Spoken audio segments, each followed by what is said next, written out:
Hello बच्चों, आइए इस प्रश्न को देखते हैं।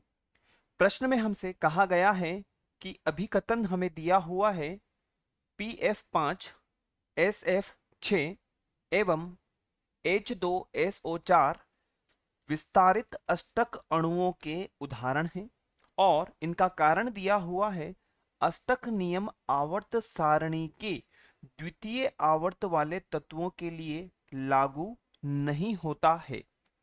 और इस प्रश्न से संबंधित हमें यहाँ पर विकल्प दिए हुए हैं। विकल्प अ दिया है ए और आर दोनों सत्य हैं और आर ए की सही व्याख्या है। ब दिया है ए और आर दोनों सत्य हैं लेकिन आर ए की सही व्याख्या नहीं है। स दिया है ए सत्य है लेकिन आर असत्य है। द दिया है कि ए असत्य है लेकिन आर सत्य है। अंत में ई दिया है ए और आर दोनों असत्य हैं। सबसे पहले हम बात करते हैं प्रश्न की मुख्य अवधारणा के विषय में। मुख्य अवधारणा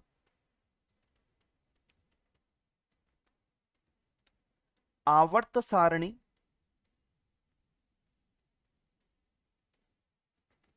एवं अष्टक नियम।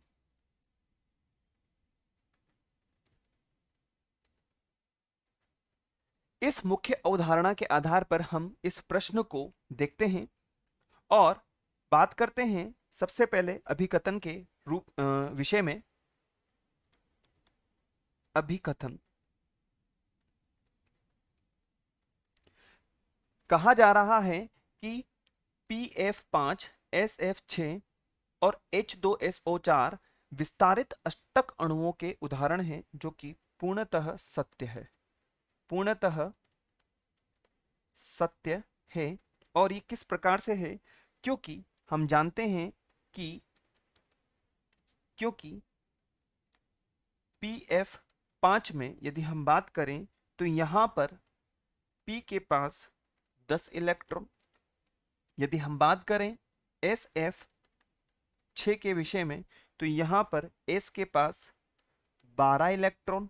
और यदि हम बात करें H2SO4 के विषय में तो यहां पर S के पास पुनः 12 इलेक्ट्रॉन विद्यमान हैं। तो हम लिख सकते हैं कि इन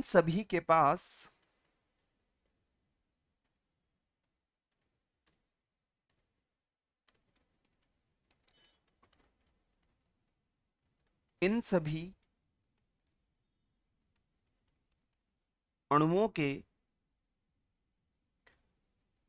अणुओं में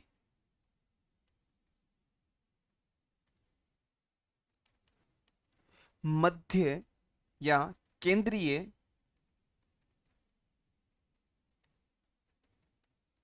परमाणु के पास 8 से अधिक इलेक्ट्रॉन विद्यमान हैं या हैं।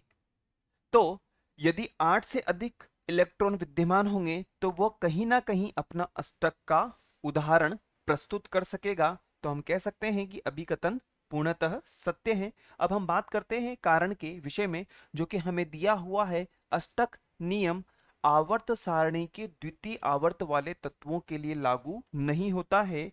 यदि हम बात करें कारण के विषय में, कारण अष्टक नियम तृतीय आवर्त अष्टक नियम तृतीय आवर्त तथा उससे अधिक वाले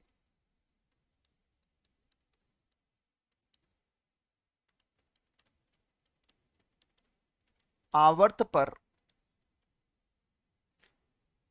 या आवर्त के लिए लागू नहीं होता है।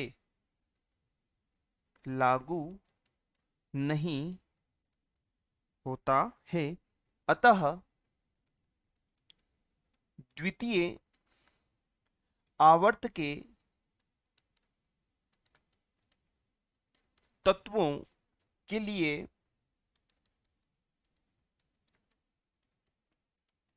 लागू होता है। अतः कारण असत्य है। यदि हम यहां पे कहें तो हम लिख सकते हैं कि अभिकथन सत्य है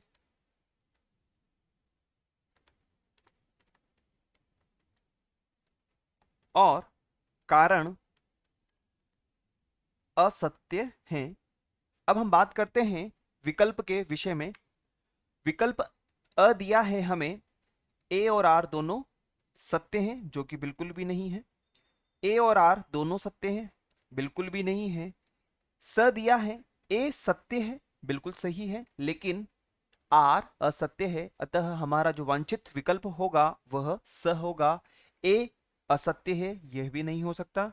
ए और आर दोनों ही असत्य हैं, यह भी नहीं होगा। तो हम लिख सकते हैं कि हमारा विकल्प स वांछित उत्तर होगा। आशा है आप इसे अच्छी तरह समझ गए होंगे। धन्यवाद।